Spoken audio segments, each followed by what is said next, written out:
I will try and leave time at the end for questions if you have any. But as I say, I'll be around for most of the rest of the day should you want to ask questions and they don't get answered in the talk. So please feel free to do that. So let's get going. Now, I'm talking in front of an audience I'm sure most of you have or have experience with polycystic kidney disease, but I thought I would start from the basics just so that everyone's on the same page really. And what is polycystic kidney disease? Well, it's a genetic condition leading to large cystic kidneys. Tess has already said, and I didn't know, that it accounts for 10% of the world's transplants, but it is it's the fifth most common cause of end-stage renal failure, and it's very commonly inherited. Now, if you look at the pictures on the right, a normal kidney is about the size of your fist. So 6, 7, 8, 10 centimeters long, perhaps. And polycystic kidneys are huge in comparison, or can be. They can be up to 30, 35, sometimes even up to 40 centimeters long, and they become very, very cystic. And a cyst is very simply a collection of fluid. And in itself, the fluid doesn't cause any complications, and you can get cysts with, kidneys with the odd cyst in them that's completely normal. But in a polycystic kidney, like the one you can see, the kidney gets overtaken with cysts. So almost all the normal architecture of the kidney becomes multiple collections of fluid, so cysts. So if we were to operate on somebody with polycystic kidneys and have a look at the kidneys, they look something like they do on the right. Now, I think it's important to identify what problems the polycystic kidneys cause, because a lot of your treatment, not just when you come to transplant, but throughout your care, throughout the lifetime, will be related to the problems that polycystic kidneys cause. And we tend to identify these as those specific to the kidney, so renal related, and extra-renal, and I'll come on to those in a short while. But the renal related problems, it's commonly caused kidney pain, and the kidney pain can be simply because the kidneys are very, very large and causing pressure symptoms. Or you can get bleeding into the cysts, so the cysts suddenly pop and you get a collection of blood in the cyst, and that can cause pain. Or the cysts themselves can become infected. Now, patients with polycystic kidney disease can get infected cysts, but you can also get a urinary tract infection or a water infection, which tends to occur lower down in the urinary tract, causing things like pain when you're passing water or smelly urine. But bleeding into the cysts can often cause pain and abscess formation, which is pus collecting in the cyst, and can cause patients to become very, very unwell with severe pain at the site of the kidney. Polycystic kidneys predispose to kidney stones that again cause severe pain and unfortunately tend to lead to kidney failure in the long term. So extra-renal. Now, polycystic kidney disease, although we talk about the kidneys a lot, do cause problems in a systemic way. So other systems of the body can become affected. Very, very commonly, you'll end up with high blood pressure, and that's partly because of your kidney failure, because the kidneys help regulate blood pressure. Okay, and patients with kidney failure tend to develop high blood pressure. But because the kidneys become so large, patients complain of abdominal bloating or discomfort. And very, very commonly, patients with very large polycystic kidney disease feel like they've got a pregnant abdomen and often look like there's a pregnant abdomen there because you've got two very, very large kidneys. Now, polycystic kidney disease itself is also a disease of connective tissue. And connective tissue is everywhere in the body and is the sort of the strength behind all the muscles and the blood vessels. And these tend to become weak. And when you start getting weak connective tissue, the tissues can expand. And this can lead to something called brain aneurysms. So aneurysms are a dilation of the blood vessel within your brain. Okay, and this can occur in patients with polycystic kidney disease.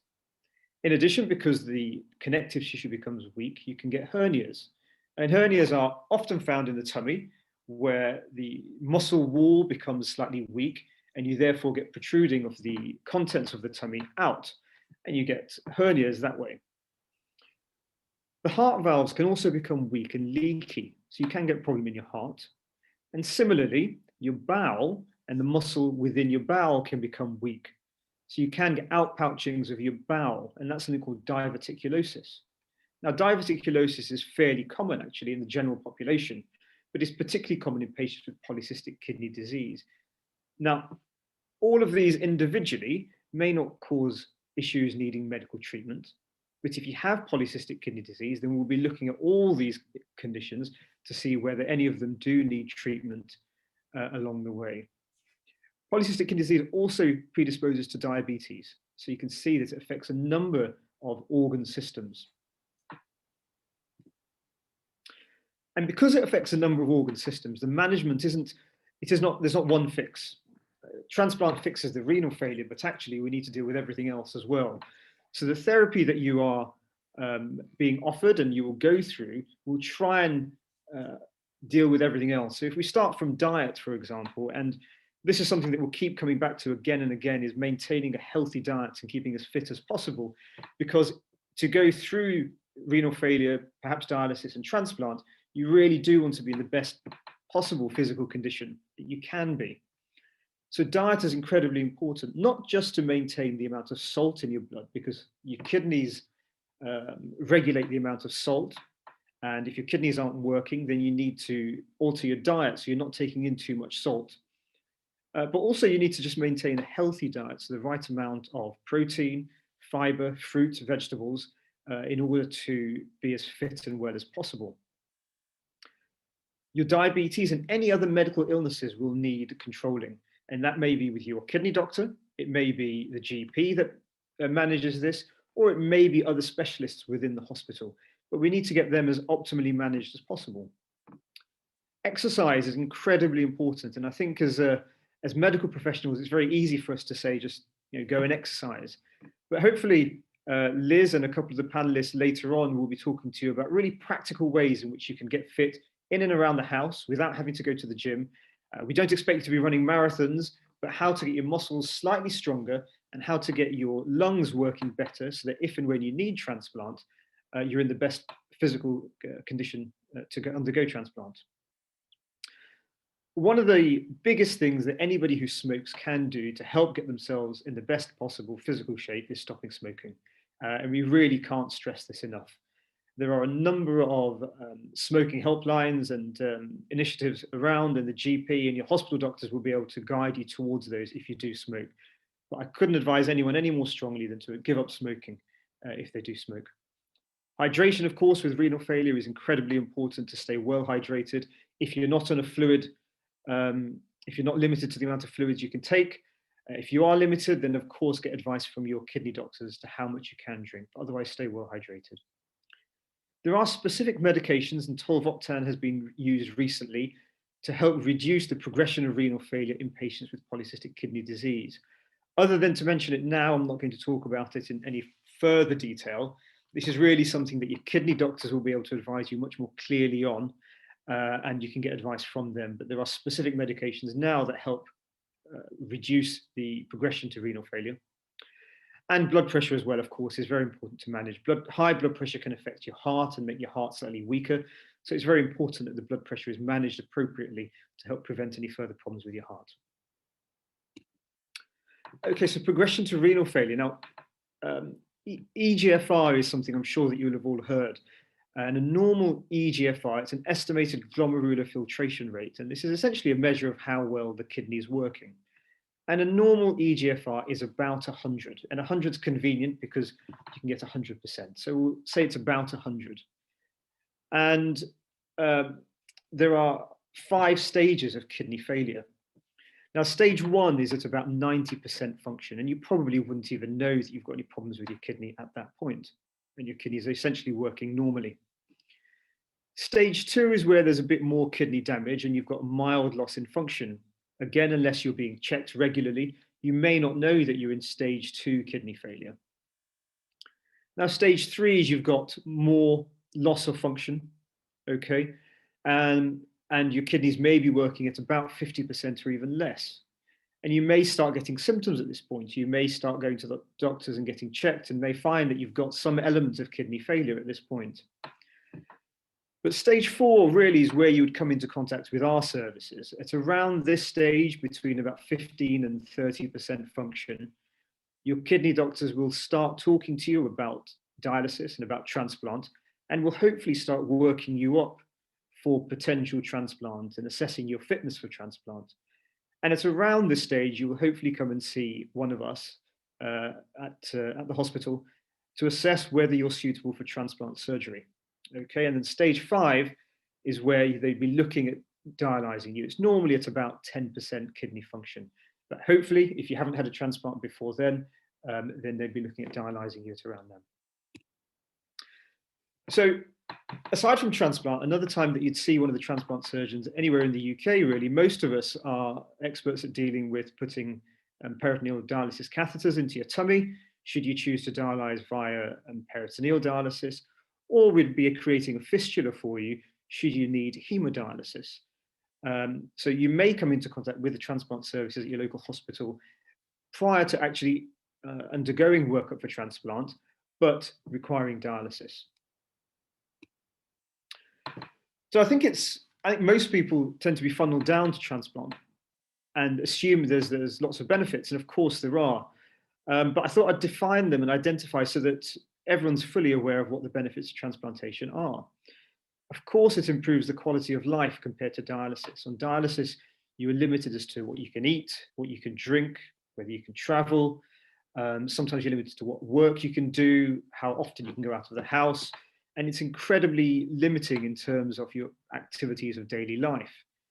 With a transplant, we'd hope that we'd essentially return you back to a normal life. You wouldn't be tied to a dialysis machine. You could eat and drink what you want.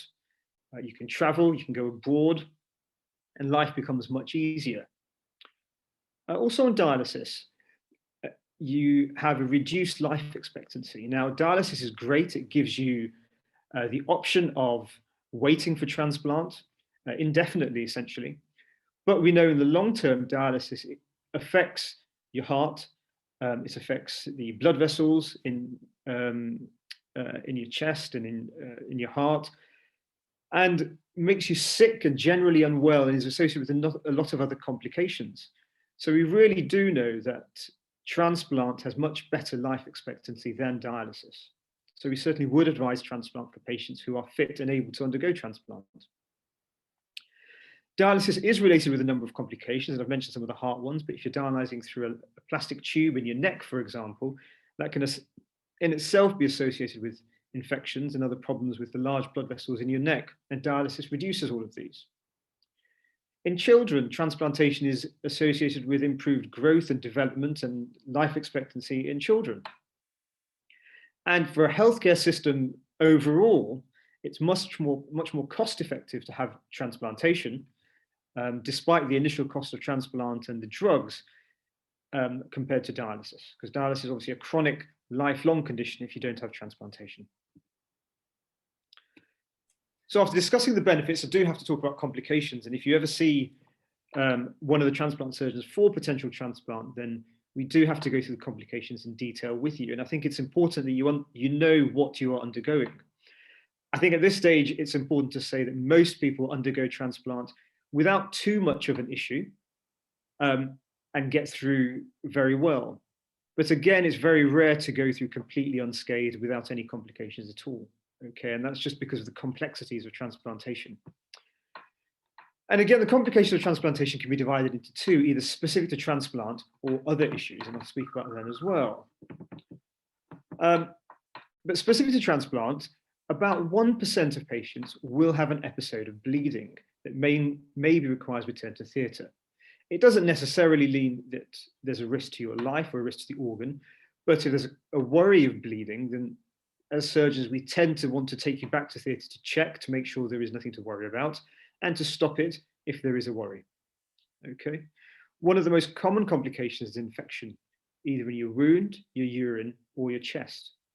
We give you antibiotics at the beginning of surgery to try and prevent anything, but really the best thing that anyone can do is stop smoking, try and get out of bed as quickly as possible, and try and get home and stay as active as possible, which is why we try and work you up as best as possible. Okay.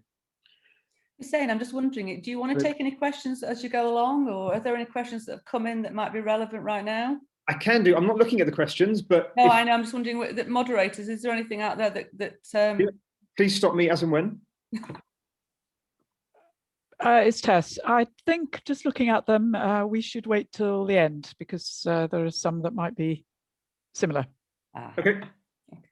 Okay.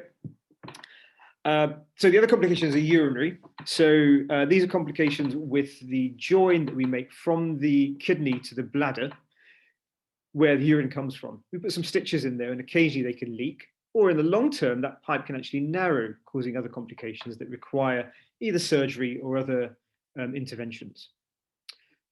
About 1% of patients, the blood supply either to or from the kidney can stop. Now, this is thrombosis, and it normally happens within the first few days after transplant. If it does happen, then the kidney has to come out, and unfortunately, it means that the kidney's failed. So the kidney needs to be removed, and it's fairly rare. About 10 to 15% of patients will have an episode of rejection within the first 6 months. Again, it doesn't mean you lose the kidney, but it does mean that you'd often have to come into hospital and have some more treatment for the rejection. And that treatment can vary depending on how severe that rejection is. But we would aim for you to go back home with a functioning kidney. One of the most common complications of any kidney transplant is something called delayed graft function, or a sleepy kidney. Now, as you can imagine, a kidney doesn't like being taken out of somebody, being put in an ice box, and then being put in somebody else. So it tends to stun the kidney and not work straight away. This is something called delayed graft function. Often it resolves within a few days, occasionally a few weeks. And if needed, then in that time that we can dialyze you, just to tide the kidney over until it wakes up. Very, very rarely, in about 1% of patients, it doesn't work at all. It's something called primary non-function. Okay, it's incredibly rare, and it's very difficult to predict who that might happen to or why. But essentially, it means you've had a transplant, but it's just not going to work. So you'd end up on dialysis again. And again, very, very rarely, patients don't survive transplant. Okay, and we'd say that about 5% of patients at the end of a year wouldn't be alive after a transplant. Okay, and that's incorporating everybody. There are complications specific to immunosuppression. Now, immunosuppression are the drugs that we give you to help you reject in the kidney. And Sean, our pharmacist, will talk to you in a lot more detail about these in time to, later on in the day. But overall, the complications are they make you more prone to infection. They make you more prone to cancers, and quite often those skin cancers that are relatively easily treatable. But there are some very rare, severe blood cancers that you can also suffer with, but they are thankfully very rare. And they make you more prone to diabetes in the longer term. Okay. Complications that are extremely rare are transmission of infection or cancer from the donor. Now, the donors are very, very thoroughly screened, deceased donors these are, but very, very rarely we do miss infections or cancers in the donors, and they can be transmitted in the kidney. And very rarely we can damage any surrounding structures in and around the kidney when we're operating, but that's often very rare. Okay, thankfully. All right, so the path to transplantation. So you'll have your kidney doctor and you'll be seeing them at your local hospital, and they will speak to you about management in the long term. But they will also, when the time comes, they will assess you for transplantation, and that will involve taking a medical history and doing tests on your heart and your lungs to make sure you're fit enough. Once you've passed them, you'll then move to the transplant assessment. So you'll come to one of the transplant centres in the UK, and you'll be seen by one of the transplant surgeons in the team here to assess, to make sure that from a surgical point of view, and then again from a medical point of view, you're fit enough for a transplant. Once you've gone through that, and I'll speak in more detail about what's involved with that, you'll be on the waiting list, and it's a national waiting list. So everybody in the country, irrespective of what transplant centre you visit, is on the same waiting list. And the wait for that overall is about 3.5 years for a deceased donor, at which point you'll then be invited in for a transplant. Okay, the average is 3.5 years, but occasionally it can be much shorter, and occasionally it can be much longer. Okay, but that's the pathway to transplantation. And in Manchester, we did invite you to a similar day like this called Transplant School when you go onto the waiting list, and a number of other centres of patient education sessions similar to this when you go onto the waiting list. So what's the criteria for transplant? So it's patients that are already on renal replacement therapy or dialysis, either PD or hemodialysis, or those predicted to be on renal replacement therapy within 6 months. Now, we don't have a crystal ball. We can't predict definitively when patients are going to require dialysis, but the cutoff is an eGFR 15. So your kidney's working at about 15%, you're then eligible to be activated on the renal transplant waiting list. And of course, you do need to be fit for transplant. Now, the aims of transplant assessment. What we want to do is we want to identify who wants a transplant. Now, transplant isn't always right for everybody. There are occasionally some people who are fit for transplant who decide not to go for one. Okay. We need to identify patients who will benefit for transplant, and largely that depends on how well you are otherwise, and that has got to do with age as well. Okay, age is not an absolute cutoff for transplant, but helps us guide as to who's going to gain most benefit from transplant. We need to be able to identify as best as possible who will survive the peri-transplant process. There's no point getting a transplant that's working if you're so unfit that you're unlikely to survive 6 months or a year with the transplant. That would be doing you a disservice. We also need to be sure that you're going to comply with the transplant follow-up. It is intensive. Transplant follow-up is a lifelong process and gets better with time, but you need to be in the right psychological and social mindset that you're going to be able to survive and maintain the follow-up. And we've got our renal psychologist later speaking about the psychological aspect of transplantation, because it is difficult. Now, transplant workup is not just done by the transplant surgeons. We're one cog in a large wheel. There are, from the transplant point of view, specialist nurses, the live donor team, and the transplant laboratory doing the cross-match testing, and they guide us and advise us very carefully. On the other side, there's the medical team, both at your kidney unit, but also within the transplant center itself. There's the nephrology specialist nurses and the dialysis teams. And more now, there's the anesthetic teams and the preoperative teams trying to make sure that you're in the best possible physical shape to get into transplant. Okay, and they're being involved a lot more. So the anesthetic teams are now involved in our multidisciplinary team meetings to try and assess your fitness for surgery. And of course, at the center of it, there's you and your social support and your social network. So when you see us, we take a full medical history. As I said, it's important to know what cause of kidney disease it is, whether you're on dialysis, if not, how far from dialysis you're likely to be, whether you've ever been admitted to hospital and what for, and whether you've been admitted to intensive care.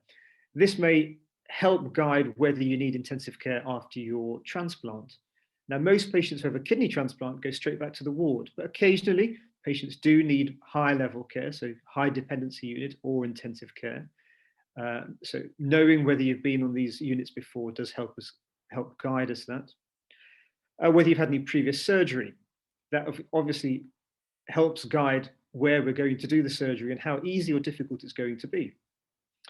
We need to know whether you've had any sensitizing events, and Judith Worthington, our laboratory scientist, will speak to you in much more detail about this and much more eloquently than I can explain.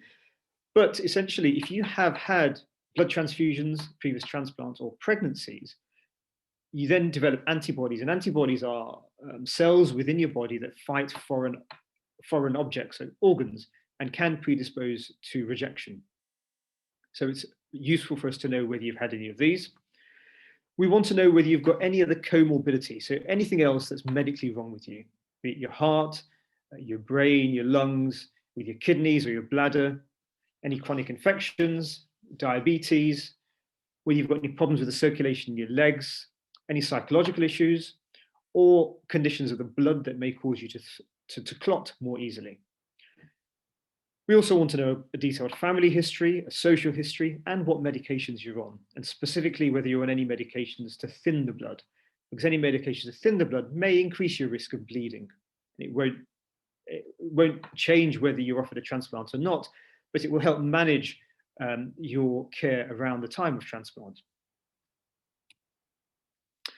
We'll do a careful examination. In patients with polycystic kidney disease, it's incredibly important that we do assess how large the kidneys are. If you look at this CT scan on the right, you can see that this is the kidney, okay, on the right, and this is the kidney on the left. And they take up, in this patient, most of the abdomen. Okay, you would normally expect a kidney to be about that big. And what we want to know is, can we fit a transplant kidney in? And now the transplant kidney goes just above the hip bone. So we leave your normal kidneys in if we can, and it would go just above the hip bone on the right or the left-hand side. So in this patient where the polycystic kidneys are coming down below the hip bone, it would potentially be very difficult for us to transplant an organ there.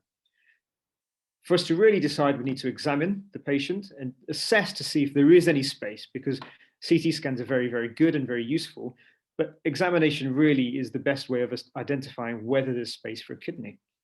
And if there isn't a space, then we need to discuss with you as to whether the kidneys need to be removed. Your own kidneys need to be removed before transplant. We'd also assess the pulses, so the pulse, the blood supply to the legs, and we do a general examination of the heart and the lungs, but often that's done in more detail before you get to us. Once we've taken your history and examined you, we put you through a number of investigations, and they can range from simple blood tests, cross-match blood tests, imaging, as I've said, to assess the space of the transplant, and assessing your fitness for transplant. And again, most of these will be done by the kidney doctors before sending you to us. But we'll have a look at your ECG, which is an electrical reading of your heart, your chest X-ray, which is a picture of your heart and your lungs. You'll have specific heart scans to see how well your heart is working. And then you may have more intensive tests, depending on what these previous tests have found. And these may be exercise tests or dye tests of your heart to look at the blood supply. Okay, now, assuming you've been through that, you've been through the MDT, and you're on the transplant list, I think it's important you know about the different types of donor. And there are largely two types of donor, deceased and live donors. And there are two types of deceased donors. So there are deceased donors DCD, which are donation after circulatory death, or DBD, which is donation after brainstem death. And the reason I tell you about this is because in DCD donors, what happens is the donor is on intensive care, and the team looking after them on intensive care feels that they have sustained an injury that they are unlikely to survive from. And it's most often a brain injury, okay, from whatever cause. But there is no factual evidence that they have passed away. But they feel that this is unlikely for them to survive from. So what they would do is withdraw treatment and wait for the heart to stop. Now, this is incredibly unpredictable. As I said, we don't have a crystal ball, so we don't know if this is going to go ahead or not. So in this circumstance, you may be brought in for transplant, but the transplant may not proceed because the donor didn't proceed, okay, because the heart failed to stop within a required time.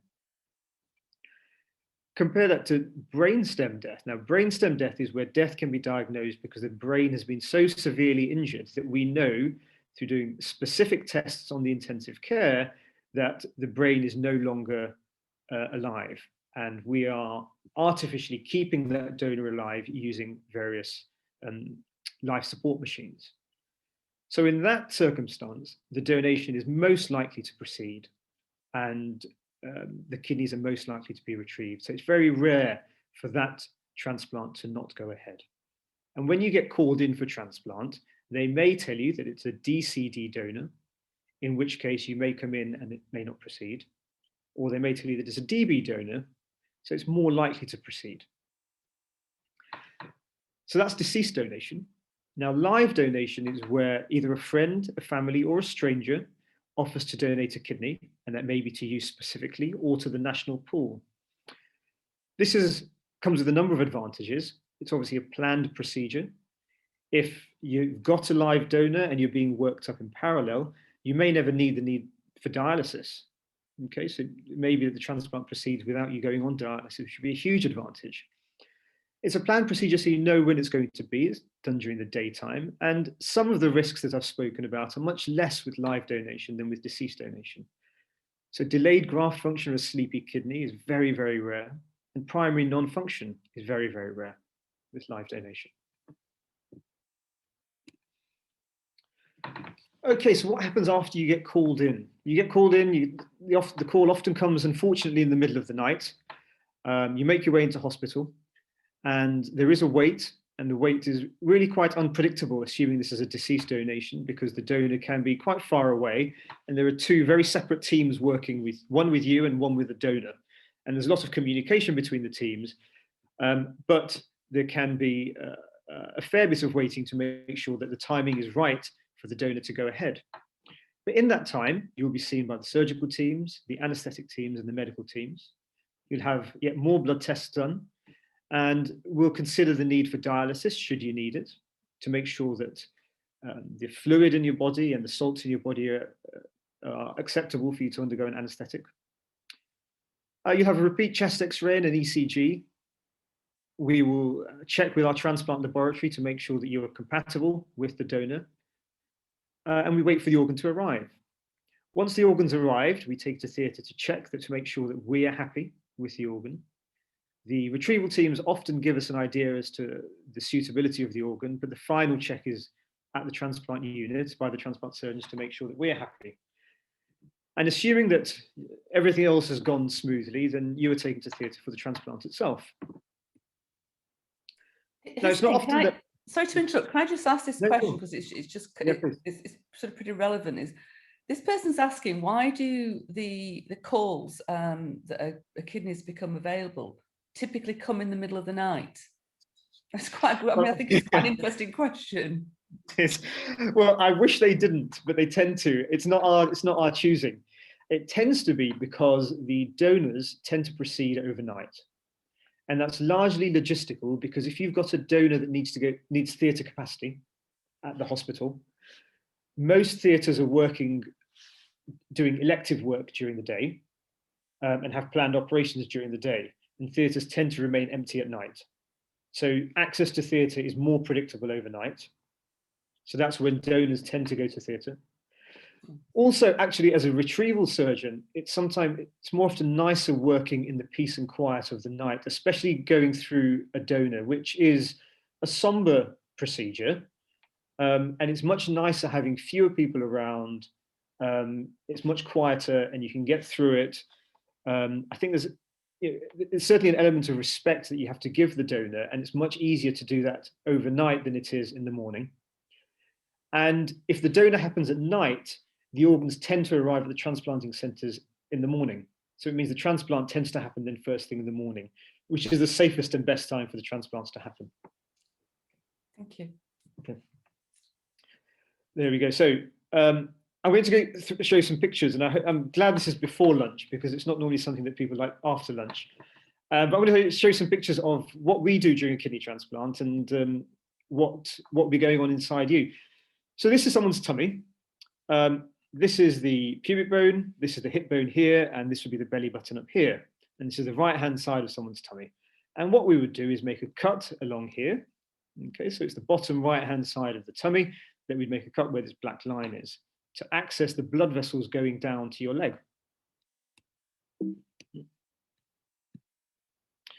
What we do is we sweep your bowel out the way, and your bowel is in a sac called the peritoneum. And we try and stay outside of the peritoneum, so we don't come in contact with your bowel, but we try and sweep it out the way.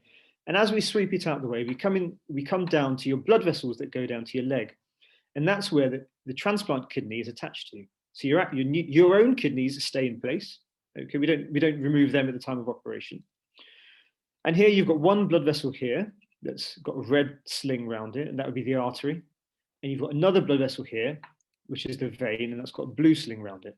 Now, the artery takes oxygenated blood to your organ, and the vein takes deoxygenated blood away from the organ back to the heart.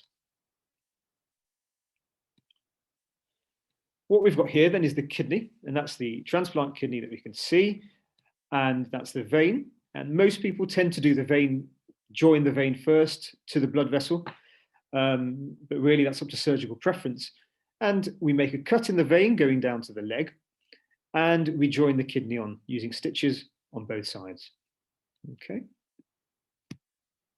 And then we've got the artery, and again we make a cut in the blood vessel in the artery going down to the leg, make a hole in that, and join the artery from the kidney down to the leg. And once that's joined, you can see that there's a nice red pink kidney. Okay, in the one prior to this, it's white. because all the blood has been flushed out of it. As soon as the blood vessels have been joined up, it becomes nice red and pink and gets much, much bigger because it's full of blood at that point. And this tube here is the ureter, and the ureter is the pipe that takes the urine from the kidney to the bladder. And that's the last join that we make. And what we really love to see is urine coming out of the ureter. And especially in live donors, we tend to see that almost immediately. It works very, very well straight away. Occasionally in deceased donors, we see urine coming out as well. Okay, and that's a sign that everything's working very, very well and makes us very happy. Okay, so after the operation, you come back to the ward, and this slide is here just to illustrate that you're normally attached to a lot of plastic tubes. And Guy, our ward manager, will speak to you in more detail about what happens on the ward. Okay, but you tend to go back to the ward with a lot of plastic tubes in for monitoring, for drains, and for catheters.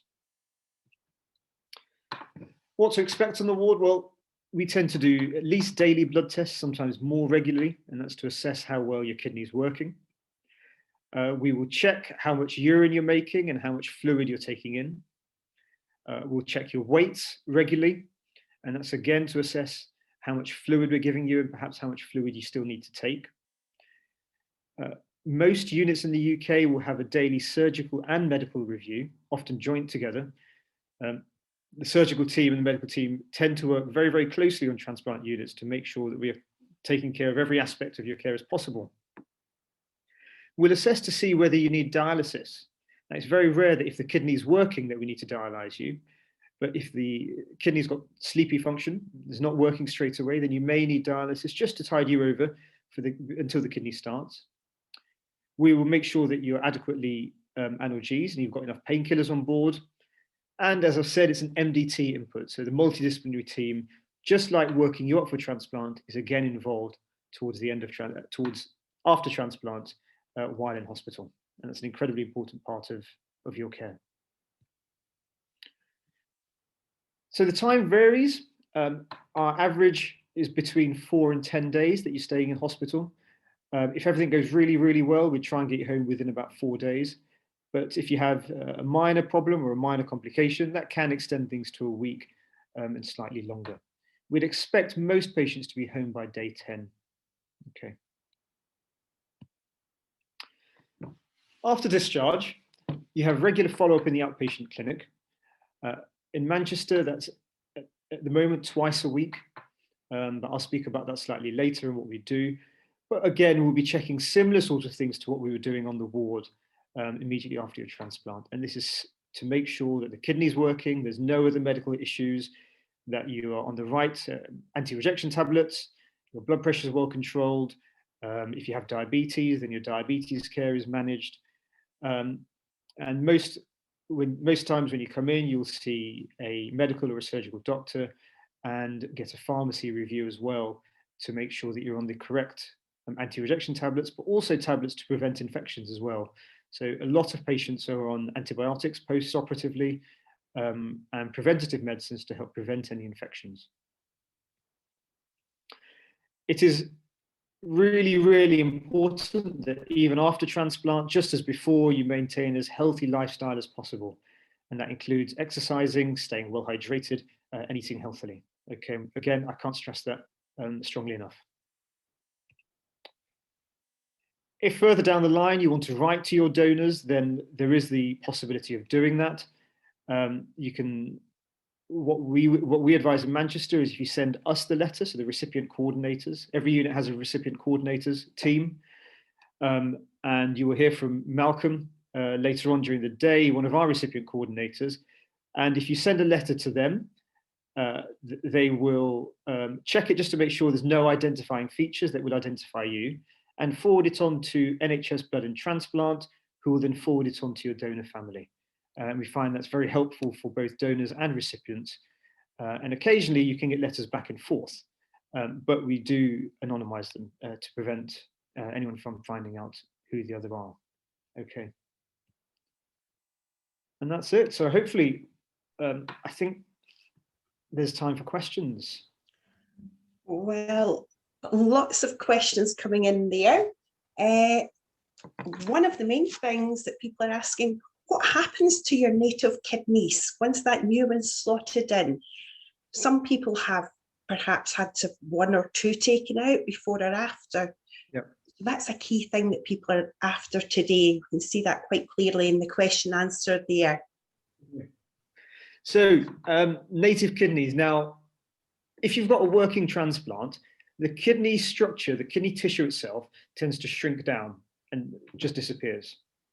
The cysts, however, tend to remain, and some cysts will get bigger, some cysts will get smaller, some cysts will stay unchanged. What we like to do is leave your native kidneys, your own kidneys, in place, unless they're causing a problem.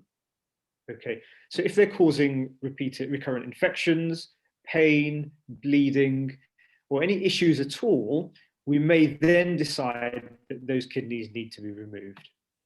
But we would try and avoid that if possible, because it comes with having your own kidney removed is another big operation. And if we can avoid it, then we would do. But if they are causing recurrent problems, then we may need to do that. That's lovely. Thank you. Hussein, we've had a couple of questions related to age. They're slightly different. Okay. The first one is probably the most straightforward. What is the oldest you can be to have a transplant? Or is it just about how fit and healthy you are? So we don't have an absolute age cutoff. It's much more to do with how fit and well you are. Now, there's always a caveat to that, because what tends to happen is the older you get, the less fit and well you get. So it's have somebody over the age of, say, 80 undergoing transplant, but we have transplanted a number of people in their 70s. And that's fairly common now because our population is getting older, but again, staying quite fit. It's much more about how fit you are and how well you are, not just about age now. Thank you. And a different type of age question, which is an interesting one. Somebody who's asking about the question of taking tolvaptan. So we know the idea of taking tolvaptan is to delay progression to end-stage kidney failure. Yep.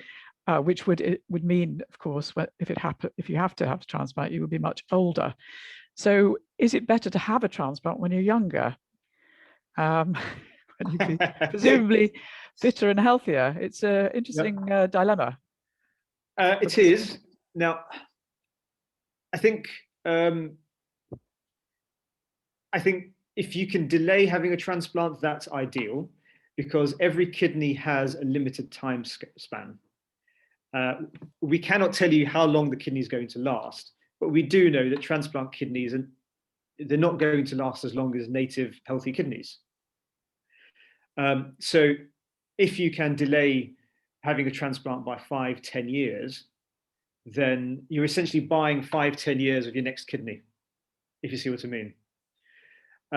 So I certainly wouldn't rush to get a transplant. It's there should you need it, but everything that comes prior to it is equally, if not more important. Thank you. We've got a few, I would say, some technical questions. One here is about urine output post-transplant from the new kidney. How can you tell if it's from the new kidney and not from the native kidneys if the patient's always had good output before transplant? And that's often the case, I think, with PKD patients. We often we're producing urine more than, say, non-PKD patients. Absolutely. So we can't really. That's why we're looking at blood tests and we monitor your blood. So we monitor creatinine very, very carefully. If you've got a good urine output prior to transplant, then some centers will do an ultrasound scan of the kidney just to make sure that blood's going around it. And that's a very easy thing to do that we can even do on the ward. In Manchester, we do something called a nuclear medical test. That is you get an injection of a medicine, a dye, that doesn't affect the kidneys. And we look to see how well that dye is excreted in the kidneys. And then that gives us a very good idea of whether the transplant kidney is working or not. But actually, the easiest and on a day-to-day measure, we measure your kidney function, so your creatinine. And the creatinine is a toxin in your blood that your kidney gets rid of. And everyone with kidney failure has a very high creatinine. And as long as it's coming down, we know the transplant kidney is working.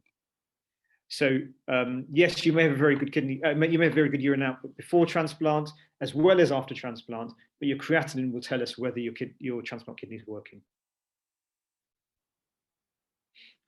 Great. We also had some questions about extremely large kidneys. I know you touched on it before, but there's been a couple of questions about having them removed before transplant, and the impact, of course, whether that means going straight away on to dialysis, and how does one manage that? So it may be that a couple of people have missed it at the beginning, but if you wouldn't mind just running through that again, because it's obviously important, PKD. So if you have very, very large kidneys, the reason that we would remove them are if they're causing problems recurrently, so infections, bleeding, pain, or if they're so big that we can't fit a transplant in. We are hesitant to remove polycystic kidneys prior to transplant, especially if you're pre-dialysis, because it may mean that even removing one will mean that you end up on dialysis. And if you can be transplanted pre-dialysis, then your outcomes are better. So we'd hope that we could do that. But also, Tess, as you say, you often have very good urine output. So removing a kidney that's producing lots of urine means that you're then on a fluid restriction, and really can impact then on life, on quality of life, and fluid balance. So if we can avoid removing polycystic kidneys prior to transplant, then we would do. But if it's the difference between you getting a transplant and not, we will of course remove a kidney if required to fit a transplant in. But it's a decision that we make on a one-to-one basis, often with a transplant surgeon and your nephrologist, so your kidney doctors as well, because we need to assess how close you are to transplant, how much urine the kidneys are making, and how much this will impact you. Mm-hmm. Thank you.